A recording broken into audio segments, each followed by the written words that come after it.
Hi, I'm Lauren Botine, Technical Agronomist for Channel in West Central Iowa. Let's take a really quick look at soybean growth stages and how you can quickly and accurately stage a soybean plant. Staging soybeans is very important to know what growth stages they're in for your herbicide and fungicide applications that occur throughout the growing season. Soybeans start with the vegetative stage. First we have VE, which is emergence of the soybean. And soybeans have an epigeal type emergence, so the cotyledons need to be pulled completely through the soil surface to be considered VE. Then we have VC, which is when the unifoliate leaves are unfolded or completely unrolled. This is an example of VC right here. And as the name implies, unifoliate, you only have one leaf. Then we go on to V1, which is the first set of trifoliate leaves, which are unfolded or unrolled. Then you can see here, as the name implies there, you have 3 leaves at the end of the petiole. So V1, V2, here you got V1 here, V2, V3, V4.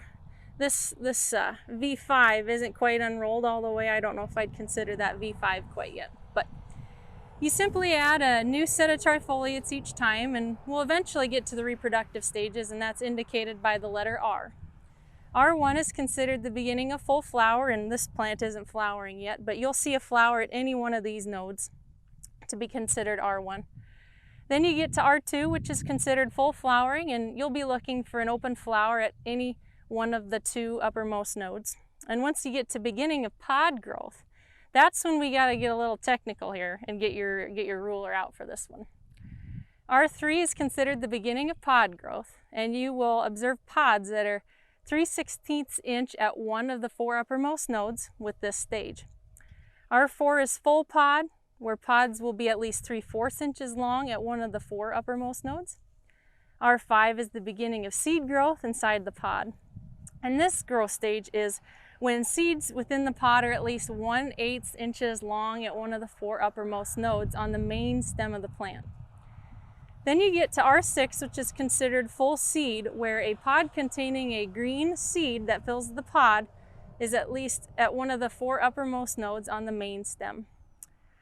Now we're winding down a little bit. We get to R7, which marks the beginning of maturity, where you will find 1 normal pod on the main stem that has reached its final mature color.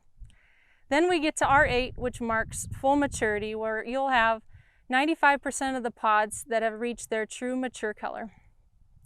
Now that you've gotten your ruler out and you've measured seed size and pod size and what nodes are what, I'm just going to make it a little bit easier for you to remember, and it's simplified things for me to help me remember it too. So R1 is the beginning of flower, R2 is full flower, R3 is the beginning of pod, R4 is full pod. R5 is the beginning of seed, R6 is full seed, R7 is the beginning maturity, and R8 is full maturity. So hopefully you found my tips today on staging soybeans helpful. Thank you.